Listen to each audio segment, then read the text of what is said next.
Welcome to the deep dive. We're here to sort through piles of information and pull out the really useful bits for you. That's the plan. And today, we're digging into something loads of English learners grapple with. Oh, yeah. What's that? How to stop sounding like you swallowed a textbook, basically. How to get that natural, everyday English flow. Ah, right. The real stuff people actually speak. We've looked at, articles, some research notes covering the whole gamut. Phrasal verbs, idioms. Contractions, casual chat, all of it. Exactly. So our mission for this deep dive, based on what we've read, is to figure out what actually makes English sound natural. Why it's so important for really getting fluent and feeling confident. Right. And crucially, give you some practical ways straight from these sources to start weaving more of that authentic English into how you speak. Sound good? Let's do it. Okay, so first off, the sources were pretty unanimous on this. There's this gap between formal textbook English and how people actually talk. Definitely. Textbook English. Great for the basics, the grammar rules, building that foundation. Yeah. But use it in a casual chat. Yeah, it can sound a bit off.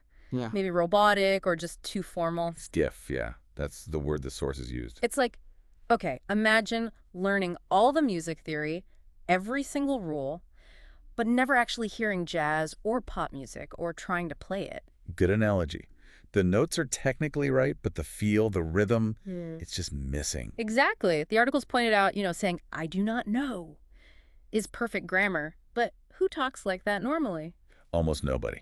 Native speakers nearly always contracted to, I don't know. And if you're really relaxed with friends... It gets even shorter. Just don't know. No, I get it. And the sources really hammered home why getting this casual, natural English is so vital if you want to be truly fluent. It's not just about, collecting more words. No, not at all. It's fundamental for actually understanding native speakers because this is the language they use, all the time. Okay. Plus, it helps you connect better with people. You sound more confident, friendlier. Yeah, more approachable. And, maybe surprisingly, it often lets you say what you mean more quickly, more concisely. That makes sense.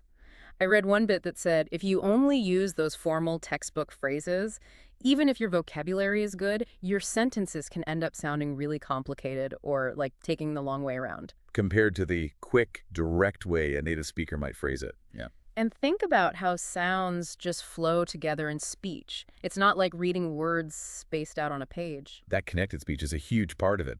That and the rhythm, the tone, the slang and informal words that you just don't get in lesson one. Okay, so let's break down some of these key ingredients for natural English based on what the sources highlighted.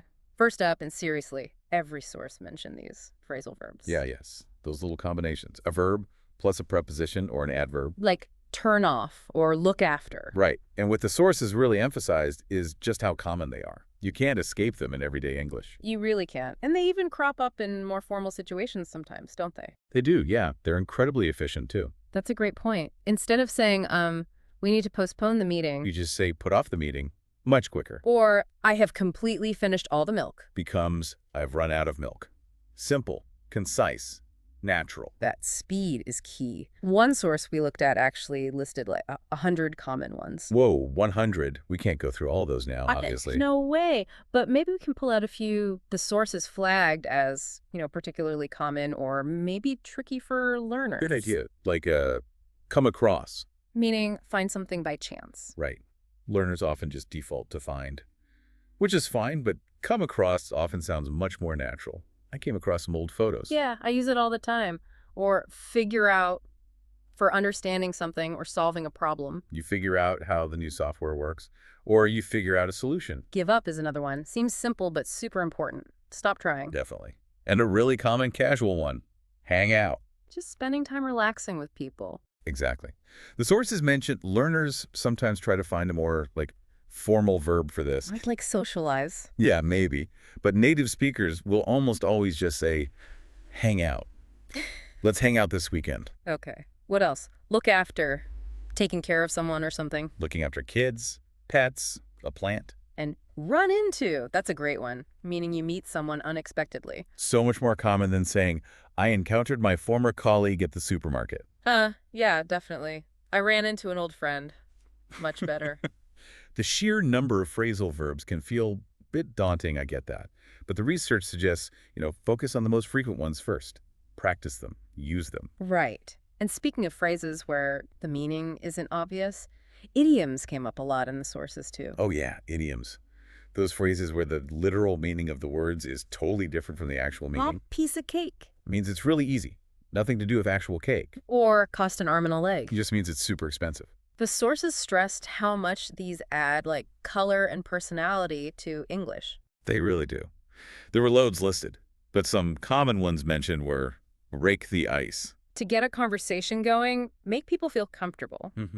Or under the weather. Feeling a bit sick, not quite right. Apparently, one idea is that it came from, like, old sailing days. Sailors feeling unwell during storms, literally under the bad weather. Oh, interesting. Little things like that can help you remember them. Maybe. Another good one. Hit the nail on the head. Meaning you described something perfectly, got it exactly right. Yep. And let the cat out of the bag. Revealing a secret, usually by accident. And one you hear all the time, especially in informal chat, pull someone's leg. Just joking with them, teasing them by saying something untrue. Are you serious? Yeah. Just pulling your leg. Classic. And if you give up on something difficult, You throw in the towel, like a boxer quitting. the point the sources made is, yeah, you can often say these things in a different way, but using the idiom correctly, it just sounds so much more fluent. Absolutely. More natural. Okay, so beyond those specific types like phrasal verbs and idioms, the sources also talked about just general casual expressions, all that everyday stuff. Right. The little phrases that just make conversation flow smoothly. Greetings, for instance. Not just, hello, how are you? But things like, what's up? Or, how's it going? Yeah. Much more common in casual settings. Yeah. And responses, too. Showing you That's understand. like, I get it, or No. totally, or fair enough. Fair enough is great. It means like, okay, I see your point, even if you don't completely agree. Good one. And reactions. Things like, that's awesome, if something's good. Or, no big deal if it wasn't difficult or important. Oh, and the sources mentioned, I can't even. Yeah. When you're just like overwhelmed by something. Yeah. Funny, shocking, amazing, whatever. I can't even. You also get casual phrases for activities. We mentioned hang out already. And newer terms, too, like binge watch a TV series, watch loads of episodes at once. Definitely part of modern casual English. The sources also briefly touched on like different categories of casual language. Yeah. Things like slang. Words like legit, meaning real or valid. Ghost, someone just stop replying to their messages. FOMO, fear of missing out. That's a big one. Vibes for the general feeling or atmosphere. Flex, meaning to show off. And bail, meaning to leave somewhere suddenly. But the sources cautioned, slang is very informal, changes fast, and depends a lot on context and who you're talking to. Good point. They also mention simple shortcuts. When Such words. Like convo for conversation. Info for information. Bing for pictures. Standard stuff, really. And acronyms, especially in texting, but you hear them spoken to. LOL, IDK, OMG. Laughing out loud, I don't know. Oh my God. Yep. And then those blended words, portmanteaus. Like brunch, breakfast, and lunch. Blog, weblog. Frenemy. Friend plus enemy. That's a useful one. Guesstimate, guess plus estimate. And the mighty spork. Spoon plus fork. These aren't grammar rules exactly, but using them just shows you're comfortable with how English actually works and evolves. Right. It's part of sounding natural. Okay, one last major component the sources really focused on, and it's simple but huge. Contractions. Yes. The shortened forms. I'm for I am, you're for you are, don't, isn't, there, we've. The message from the sources was super clear on this. You have to use contractions in spoken English if you want to sound natural. Absolutely essential. Not using them makes you sound, well, like that textbook again.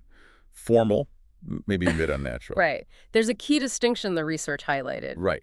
While they're crucial for speaking naturally, They're often not okay in formal writing. exactly, academic essays, serious business reports, you generally need to write out the full words. Do not, they are. But for conversation, go for it. Isn't there, we've Embrace. get comfortable with them. Yeah. So, okay, we know what makes English sound natural. How do you actually, learn and start using all this stuff? The sources had some solid strategies. Immersion seemed to be the big one. Listening. Yes, listen. To native speakers talking naturally. Real conversations are best, but movies, TV shows without subtitles sometimes. podcasts. YouTube channels aimed at native speakers. All that stuff helps you just absorb the rhythm, the speed, how people actually use these phrasal verbs and idioms in context. It kind of seeps in. It's different from hearing a teacher speak slowly and clearly, or textbook audio, isn't it? Totally different. Real English often flows faster, sounds get linked together, or even drop sometimes. The sources mentioned a technique called shadowing. Yeah, that's where you listen to a short clip of someone speaking. Like just a few seconds. Right. And then you immediately try to repeat it, copying their intonation, their rhythm, how the words flow together. It's great practice for your mouth and ears. Okay, but just listening isn't enough, right? You need to actively practice. Exactly. Don't just read lists of idioms or phrasal verbs. The sources were clear. You need to say them out loud. Maybe repeat them a few times. Yeah, like 4 or 5 times one source suggested. Yeah. Build that muscle memory. Keep a list, maybe, of new phrases you hear. Good idea. And then, crucially, try to use them soon after you learn them. Don't let them just sit in a notebook. You could group them, maybe, like phrasal verbs about travel or idioms for describing feelings. Yeah, thematic lists can work well. Flashcards, too, if that's your thing. Try picturing situations where you could use a phrase, or even just thinking in English more often during the day. Like narrating what you're doing. Okay, making coffee now. Got to figure out where I put my keys. Simple stuff. What about recording yourself? Does that help? The sources suggested it could be really revealing. You record yourself talking, maybe answering a question or describing something, then listen back. You might notice things that sound a bit unnatural or off. That makes sense. And obviously, practice talking with other people whenever you can. For sure. And don't panic if you forget the perfect word. Use simpler words. Describe it. The thing for cutting paper works if you blank on scissors. Communication is the goal. Good reminder. One source mentioned something subtle but important, the schwa sound. Ugh. The schwa. Yes. That super common, quick, unstressed sound, like the A in about or the E in taken. It's everywhere in English. Everywhere. And getting comfortable with it. Using it naturally in unstressed syllables really helps you sound more native-like. One source even had a slightly unusual suggestion. Oh, yeah? Temporarily pick one native speaker whose accent and style you like and try to consciously imitate how they speak for a bit, just as an exercise. Interesting. Could help you internalize that natural flow. Okay, so drawing on those practice ideas from the sources, let's try something practical right now. Let's do it. We'll take a few of the examples we talked about, explain them simply again, and then pause so you listening can try repeating them. First slowly, then at a more natural pace, like the sources said, for building that comfort and flow. Sounds good. Let's start with that textbook versus real English example. I do not know versus I don't know. It shows contractions and that connected sound. Simple meaning. You don't have the information. Okay, so listen and then repeat after me, nice and slow. I don't know. Short pause. Good. Now, try it faster, more like natural speech. I don't know. Short pause. Great. And now the super casual version, don't know, means exactly the same thing. I don't know, just very informal. Yeah. Okay, repeat after me, slowly. Yeah. Don't know. Short pause. And now, naturally, don't know. Short pause. Excellent. Let's try an idiom. We mentioned under the weather, meaning feeling a bit unwell, maybe slightly sick. Not feeling 100%. Exactly. Okay, listen and repeat slowly. Under the weather. Short pause. Now, a bit more naturally. Under the weather. Short pause. All right, how about a phrasal verb? Run into.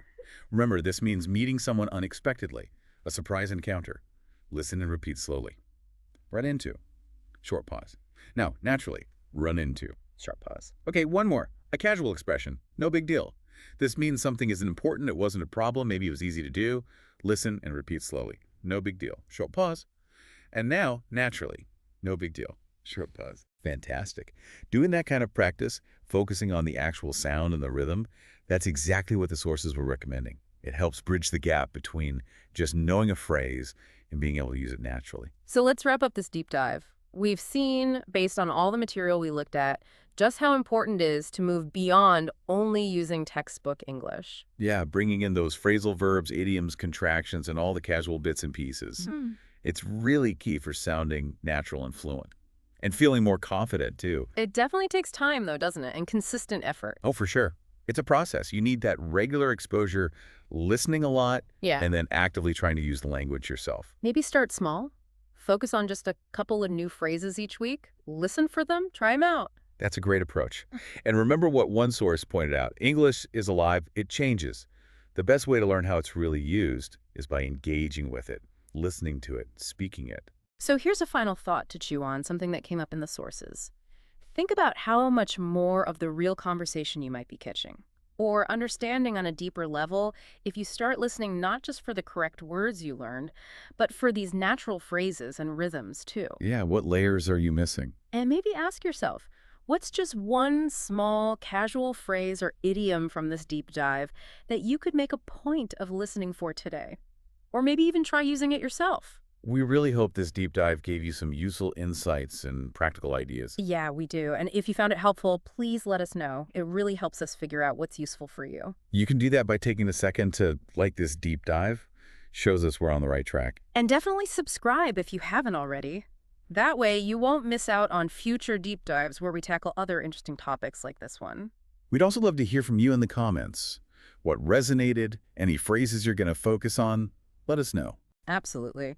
And finally, if you know anyone else who's trying to make their English sound a bit more natural, feel free to share this deep dive with them. And don't forget to check out our social media channels. We often share extra tips and examples there. Thanks so much for joining us for this deep dive.